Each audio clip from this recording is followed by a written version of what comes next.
Three, two, one. Boom. What are you gonna do, Chika? 3, 2. Adam, it is awesome to see you tonight. We are back for another episode of the Identity Work Podcast. How are you?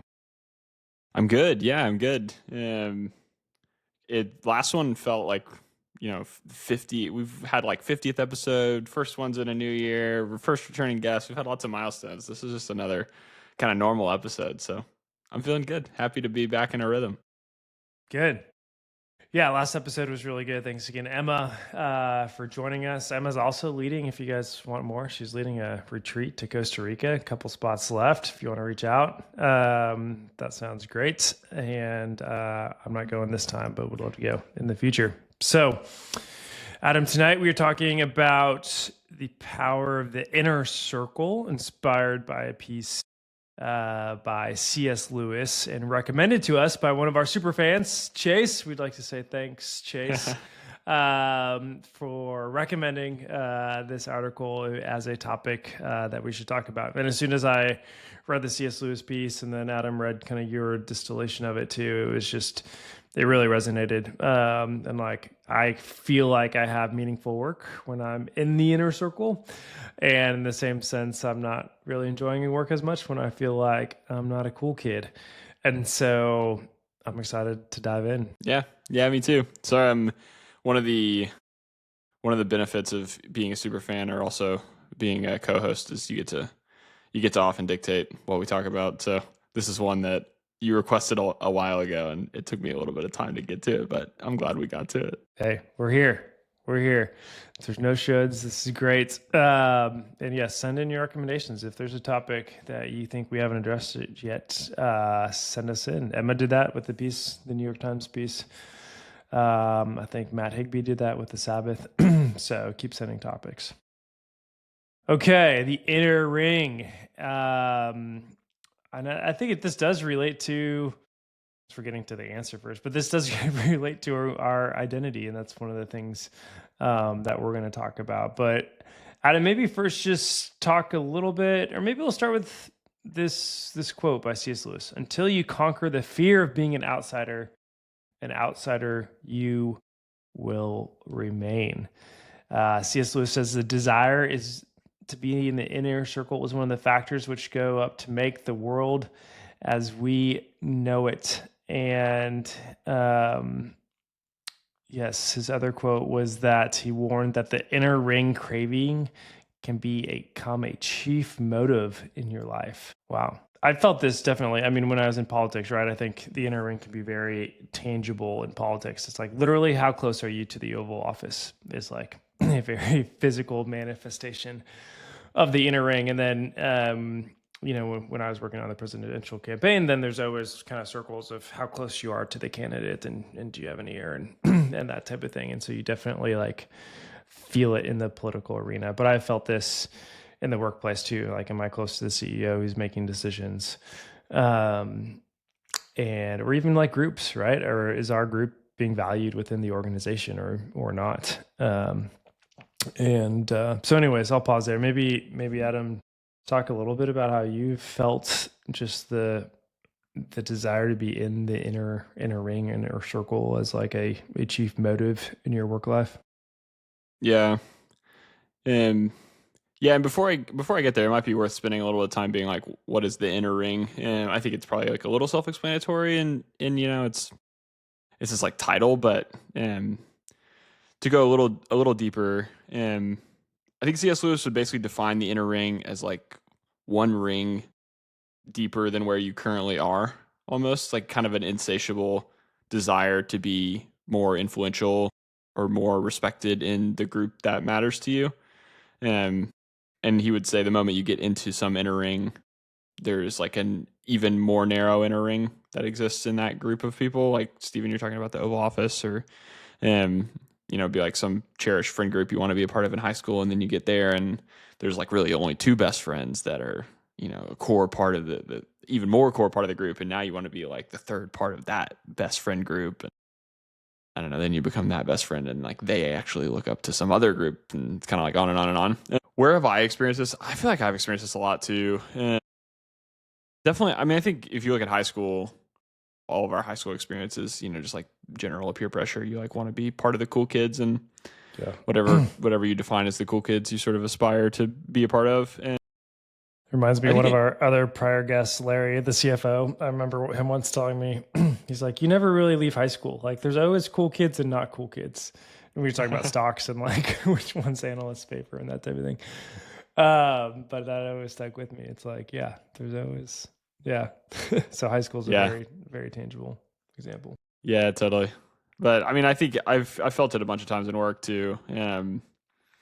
Like I think about it in Bain, this sort of like very elite exclusive work experience that I came from TCU, which had never had a single person work at Bain, besides like an MBA who, has like 15 years of doing other things that ended up there. And so it felt like this totally unachievable dream that like most people hadn't even heard of. And I sort of like figured out a way to like finagle my way in. You felt like the luckiest person in the world for like a month. And then a month later, was like, oh, there's these groups of like 5 people who are like, everyone thinks they're the coolest people in the office, and they always get the top performance reviews, and now I'm just getting the average performance review. I'm just some, total like average goofball loser who can't get to the top performance review. I gotta figure out how to be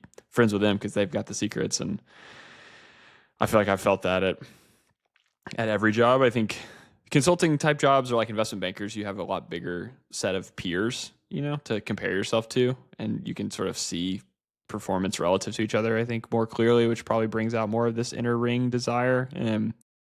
But even like now, I have 2 or 3 peers, and I think there's certainly some comparison, but it doesn't feel like there's some like elite group of peers that I'm not a part of. But I think I just do constantly want more responsibilities. One of my favorite, I don't know, songs or scenes in a musical ever is Hamilton, the room where it happens. I like think about that quote. I don't know if have you seen that play or heard that I have, song? yeah. Yeah. Okay. I'm not remembering the scene though. So you can just describe Um, it. Yeah. I mean, the basic scene is that Aaron Burr is not invited into the room where like the ultimate deal of how to divide like key political decisions in the country is like made, which is basically like Hamilton gets control over the banks, which will exist in New York, and Jefferson gets the capital being in DC. And Aaron Burr kind of like doesn't care about the decision. He just is kind of like struck to his core that he wasn't in the room where it happened and wasn't able to be a part of the influencing of the decision. And I kind of think about that in work now. It's like, I want to set the strategy. I want to be the one calling the shots. And oftentimes that happens in some room where I'm not. And then you come and you hear like, oh, okay, my next 6 months is heading in this strategic direction. And I didn't get to like be a part of, deciding that. And sometimes I am in the room where it happens and sometimes I'm not, and so, yeah, I think like it can manifest in all kinds of different ways. Yeah. Yeah. Well, what are we to do? It's funny when you were talking about those things and like there's always another interview. It like reminded me of greed or even the Rockefeller quote, like how much money is enough? Like just a little bit more. There seems to be a lot of parallels with with kind of just greed and wanting more. And I think one of the original reasons for this podcast is like you and I have both been striving, wanting more, and we've kind of taken a step back and be like, why? Because the second I get more, I'm just looking at the next thing. And then the second I get that, I'm just looking at the next thing. So I think this touches on it all. Yeah.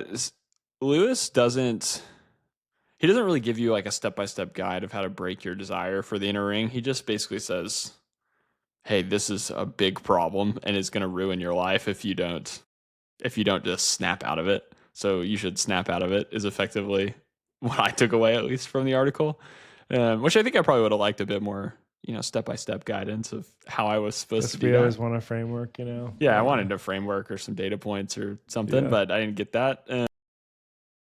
I did at least get a pretty coherent recommendation or outcome of what it would look like post breaking the inner ring, which aligns really closely to, I think, a lot of the stuff that we have talked about on this podcast. I'll try to read this quote. Let me go find it. Let's see. If you break it, a surprising result will follow. If in your waking hours you make the work your end, you will presently find yourself all unawares inside the only circle in your profession that really matters. You will be one of the sound craftsmen, and other sound craftsmen will know it. Which is basically Cal Newport and increasingly my philosophy on work. Just basically like, if you forget about all the other stuff and just get good at something, that ultimately will bring a lot more joy and satisfaction and even relational connection than working for the sake of impressing other people or for the sake of external validation of any kind. Yeah, it's just it's not gonna fill you up. So I found it reassuring that Lewis, who is not really doesn't I wouldn't consider him an expert on work. He's more like a philosophical, theological teacher in my mind, but has very similar views to sort of like local, like work influencers of the modern age that I have decided to subscribe to. I love it when a pattern emerges, it's not all these different things, but themes bubble up, which is good. Yeah. Yeah, it does feel good. It does feel good. It's hard to do though. It's certainly very hard to do. I'm thinking of my experience and prior jobs and now, like, what does it really even look like to just go be really good at what I am currently doing? And what desire is for growth and advancement and achievement is good.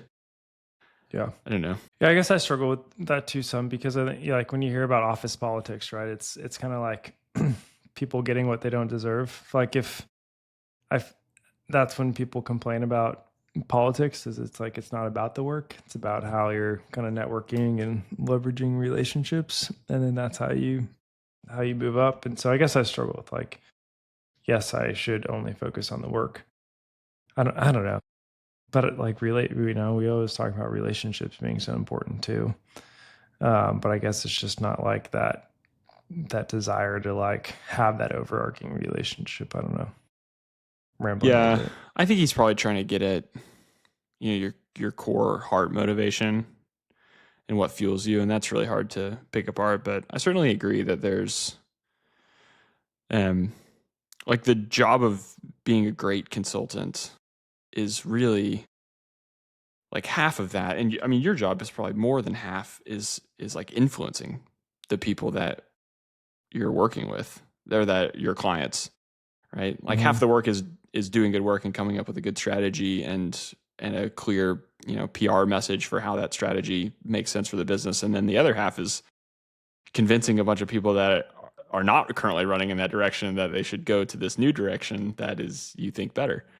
Yeah. And that is all about having the right ear listening to you and navigating the relational dynamics and group dynamics really well.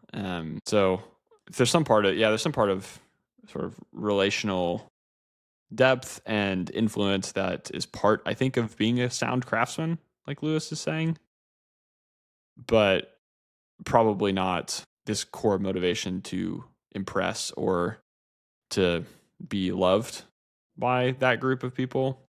Yeah. It's not part of that. Yeah, that's good. Because and I've talked about too before of just how much I love the attaboys or the approvals or the good jobs, and just like how that's just not healthy to be like addicted to that either. Yeah, certainly not. I found that those do not last very long for me. Those are very, very short lived. I don't know how long a you did a good job lasts for you. For me, it's like max of 30 seconds. Like I don't even leave the meeting still feeling encouraged by a attaboy. How long do those last for you? I don't know, a little longer than that, I feel like. Yeah, that's good. Yeah, a little longer than like that moment when I beat Lexi in a board game, which is like, yes, I won. and then it's like, it's not even that I like winning. It's just that I hate losing. I don't know. Yeah. I never win board games in my house. I don't know if that's a thing you know about my marriage, but No. my wife is so good at all games. It's like really frustrating. Have you guys played Wingspan yet? That's our new favorite.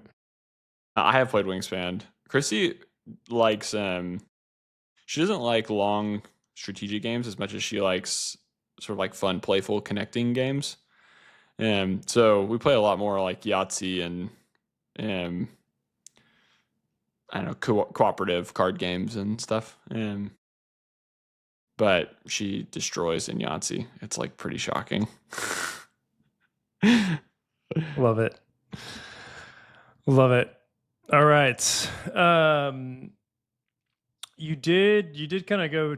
I mean, I know you mentioned Cal Newport, but you did look up some research to kind of like unpack this, or kind of Lewis's thesis. What did you find in that? Yeah, the research is Lewis is pretty sophisticated in his point and like nuanced and theological, and I think research is hard to find research that got at like the negative consequences of inclusion. It's a hard thing to track down. So the research was more on the flip side, honestly, talking about group dynamics, and I think the takeaway of the research that would align to what Lewis is talking about is like if you are in the inner ring or perceived as being in the inner ring by somebody, and creating an environment of inclusion for other people that aren't in that inner ring is really valuable and important, and causes people to work harder and more effectively if they feel like they're being included in the important groups in an organization. So that's what the research was about, was like meaning, connection, agency grow when you feel included. So if you get a chance to do that, you should do it for other people. Okay. Yeah, it sounds no duh, but it's a good it's Totally. a good reminder to be on the lookout, especially like a lot of our listeners are now in leadership management positions, and to think about others who may not be in it. Yeah. I haven't thought that much about how to like welcome other people in group dynamics. Remote work maybe makes it feel like there is no group. It's like everyone's just out on their little island in their computer. Yeah. But something to think about for me, if there's any of those that are forming that I'm not aware of. Well, good. Well, we maybe covered this quicker than normal tonight, which is fine. Yeah, maybe we could scan through, see if there's any cool quotes that Lewis dropped that we haven't dropped. He's a smart guy, so sometimes I just like reading his quotes. Makes me sound smart. I guess one of the summary things that you and I talked about right before we started recording was he talks about not anchoring our identity in the task, or we should anchor our identity in the task itself, like the craft, the calling, the excellence of the work, rather than like who recognizes you for it. So I do think that's a good, a good word. And two, like I think, we can talk about, I've gone through layoffs, and like if I'm anchored towards the group, that layoff's going to hurt a lot more than if I'm anchored towards, I don't know, the task, it feels like. And if my identity is more in the task, then it's like, oh, cool, I can just go find another place where I can do the task and the craft. Whereas people are unique. I don't know. Yeah. I think that's true. I think that's true. Thinking about my heart posture around like influence and approval from other people.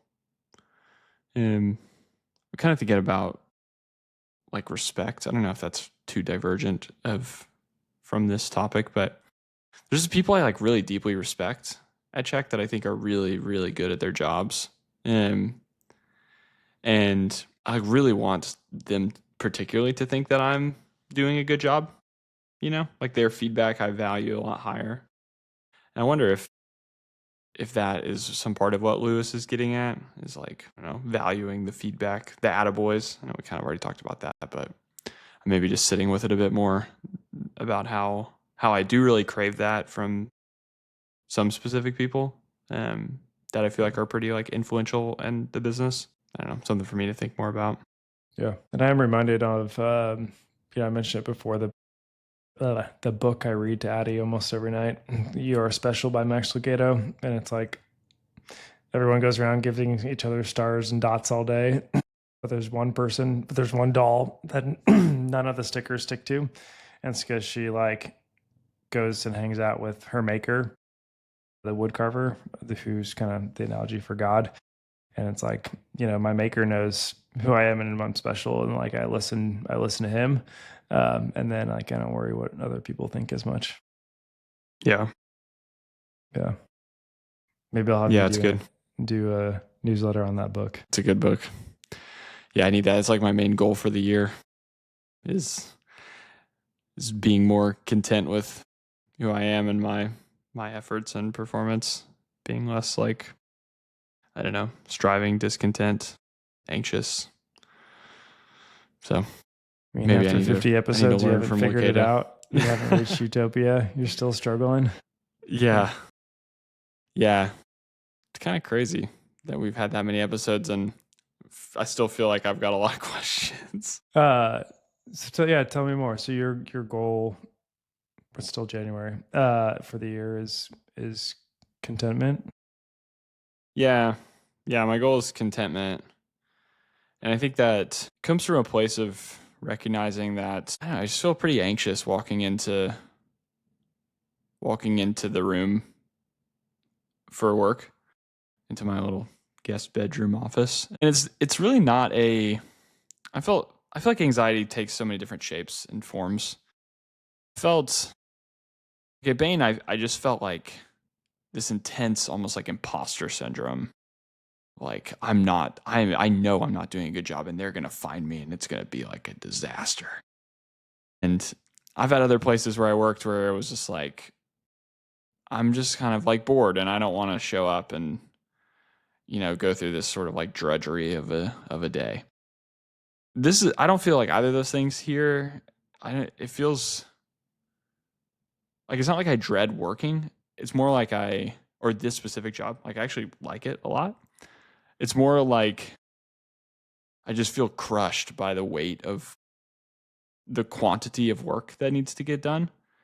And it feels like I am making, I don't know, like I finish the day with more weight on me every day than I did when I started the day. It's like I never get weight off of me. It just like keeps piling and piling, and I'm, just like trying to throw some of it off through the day.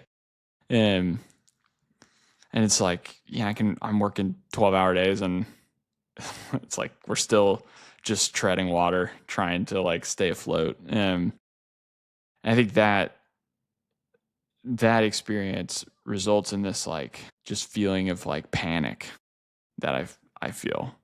Again, it's not like dread. It's this feeling of, I don't know, it's like my heart racing all the time.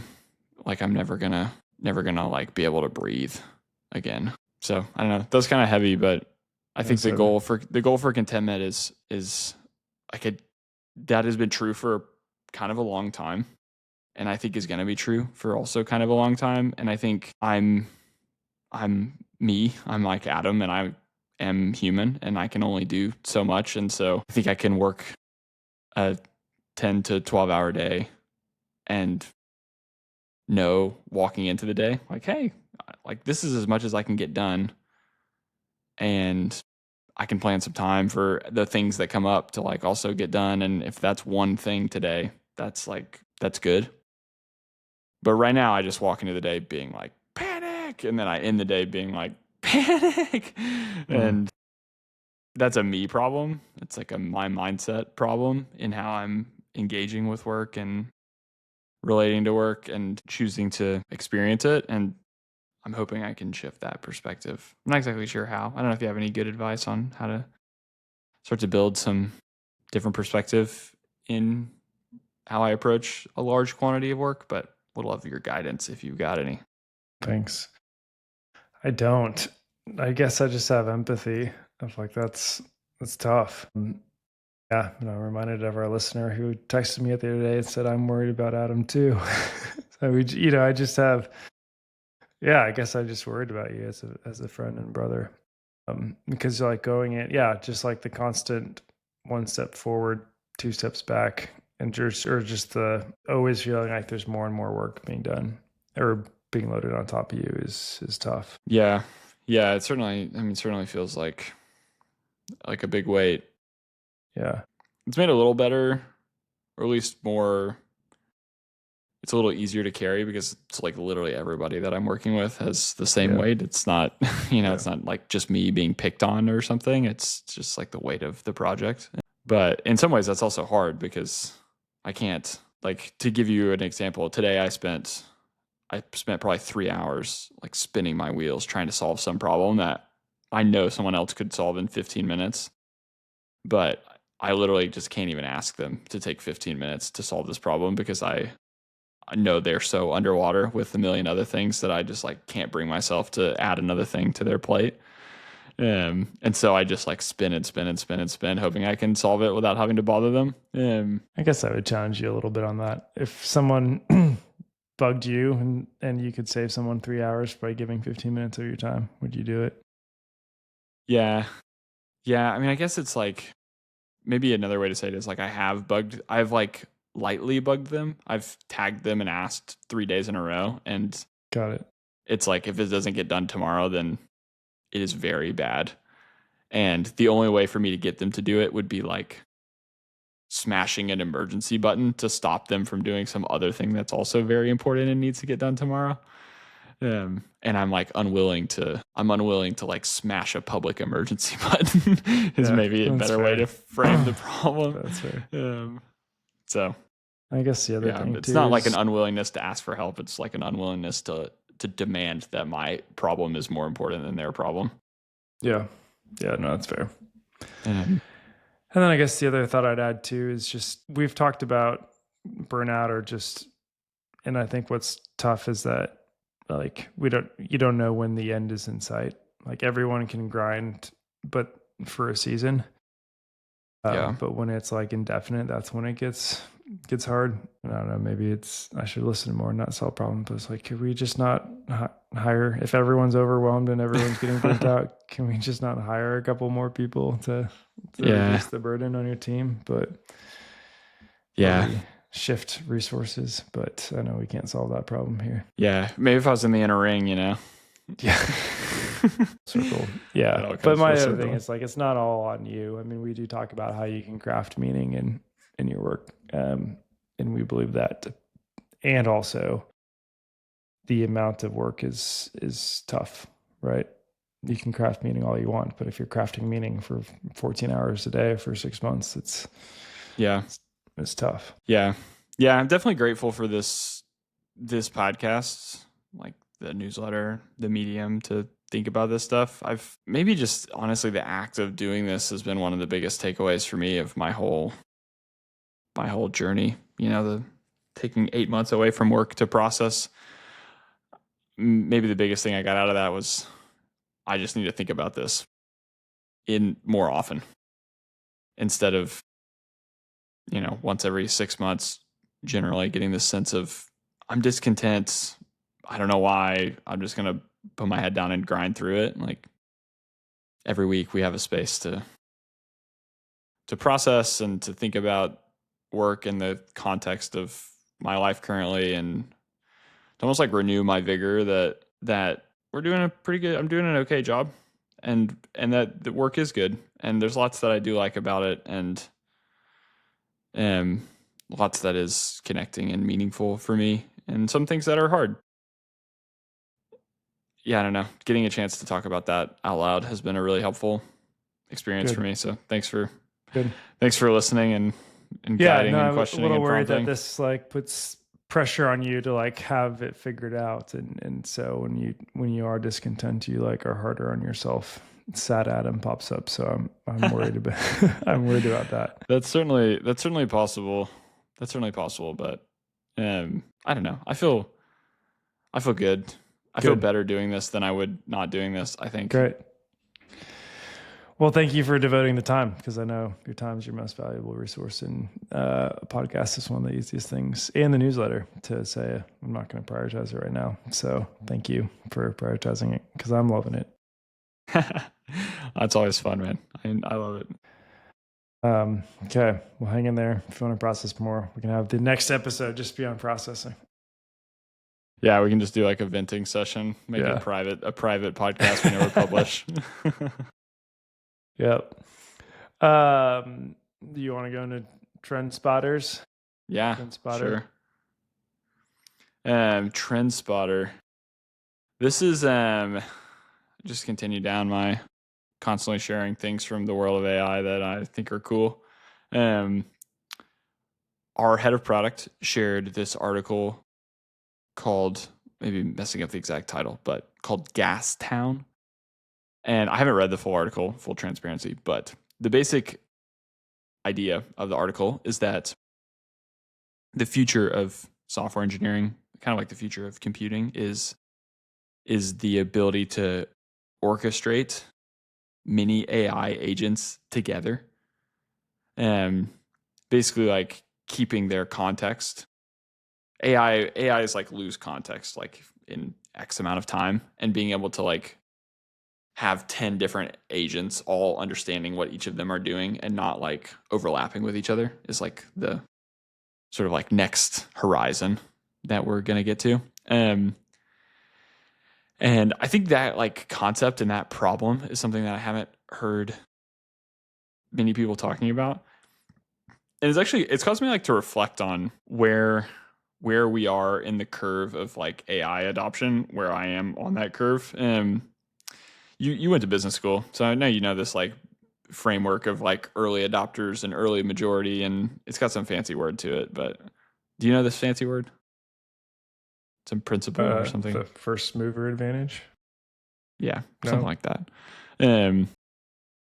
Or maybe it's like some like S curve of adoption. I don't know. Anyways, not the main point, but the point I'm getting to is I like talk to some friends and family, and I feel like people are talking about like, it's like I tried to get it to edit this email and it wasn't really that good and it didn't sound like me. And then I go to my work and we're talking about like orchestrating 12 agents together to like fully build features autonomously from humans. And you're like, whoa, this is like totally different spaces of like problems we're trying to solve. And it's just fun that it's like people that do software engineering are past the point of feeling like AI can do their jobs.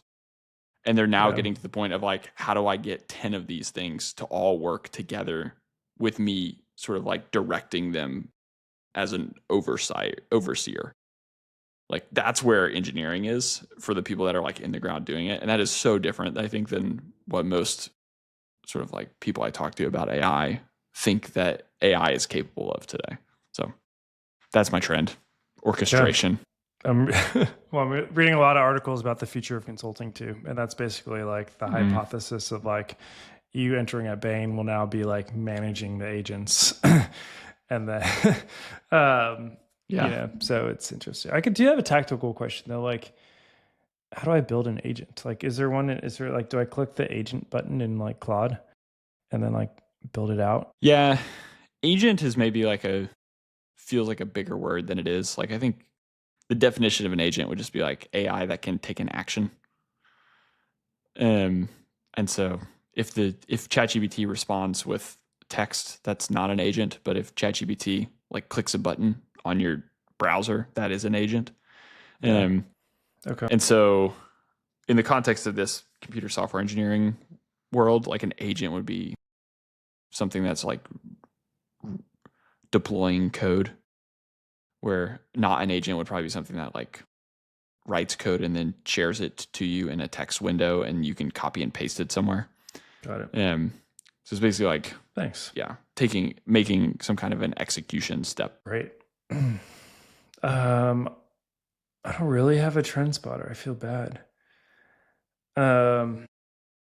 Is going to be taken over by managing agents. It's a little bit of a continuation of it. Yeah, a little bit of a trend. And I guess one article I read was about like, they used to talk about like the pyramid consulting, like just tons of Yeah. analysts, frankly, and then like not very many partners.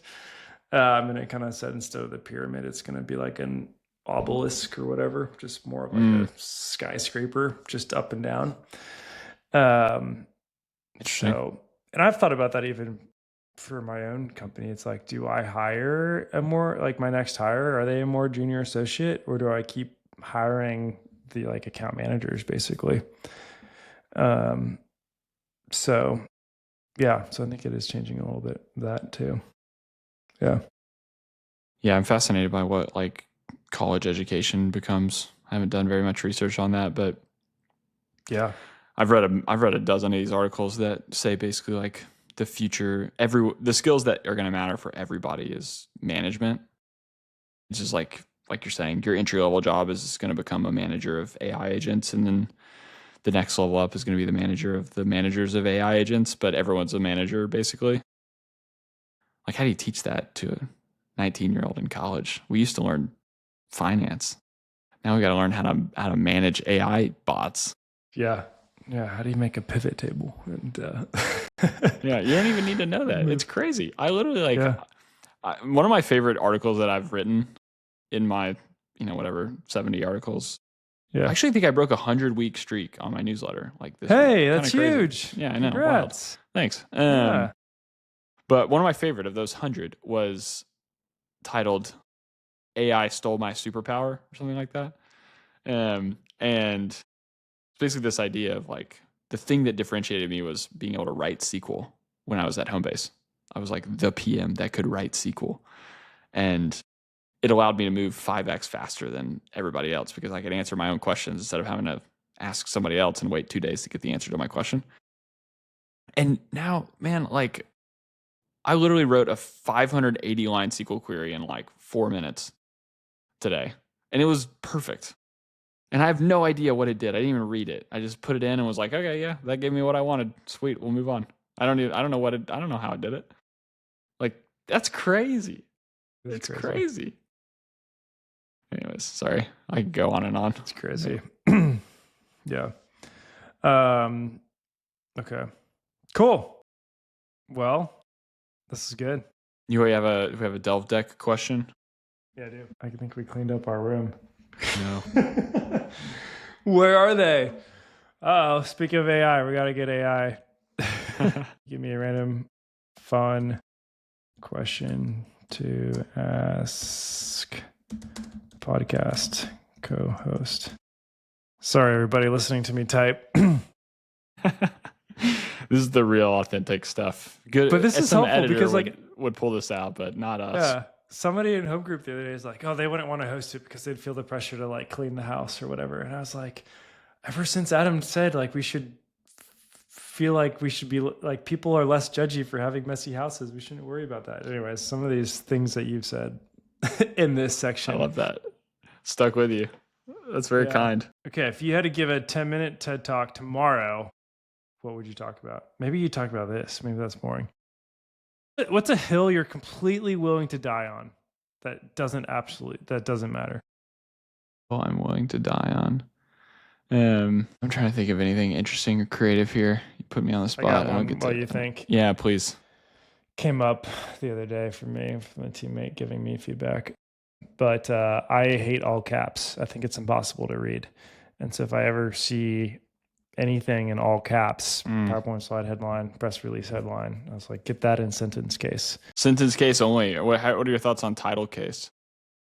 It's a good. It's not a hill I'm dying on. I'm okay with title case as long as you're consistent. The consultant in me is coming back out, but all caps. I feel like people's eyes are trained for sentence case. Yeah. And bold, italics. What do we think about those things? I'm leaning towards no. Okay. I do like bold, but AI is using bold so much now, then it's like, oh, did they use AI to do this? And then you're like, well, I'm bolding this, but not others, and then it just becomes this like, yeah, I don't know. If you're not able to do smart brevity and like if it's a long email, use bold, and I still use bold, but I'm becoming less whatever towards it. Yeah, I feel like 10% of the job of Bain was like figuring out what to bold, what the partner wanted you to bold. least that was my experience. It was like I was always bold in the wrong thing. That's good. I'm going to stay on a very similar theme. I'm grateful you went first because you gave me a good one that I am very passionate about, which is acronyms. I think acronyms should all go away forever.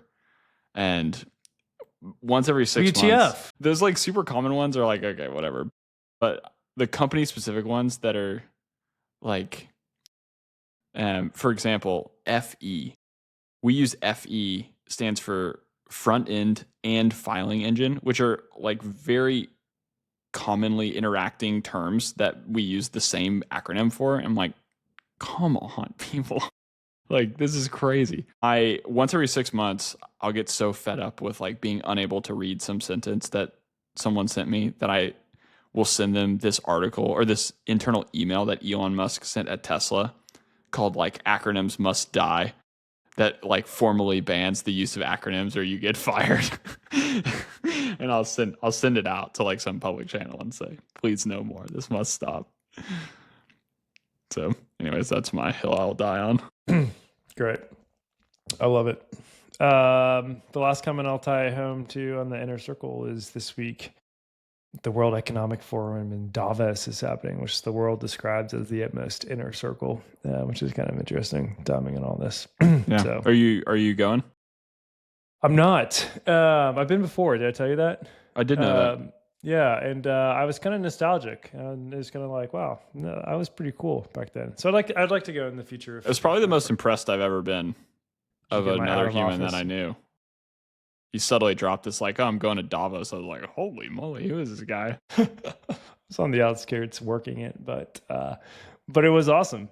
It was cool. It's an interesting environment to be in. So I would like to go to back. Maybe next time we could record our podcast live from Davos. I love that. But we don't care about the inner ring, so we're not going to do that. It's just, we're not going to do it. We don't care. We don't care. That's right. We broke it. All right. It's broken. Yeah, we don't care. So with that, we will see you next time. Thanks for listening.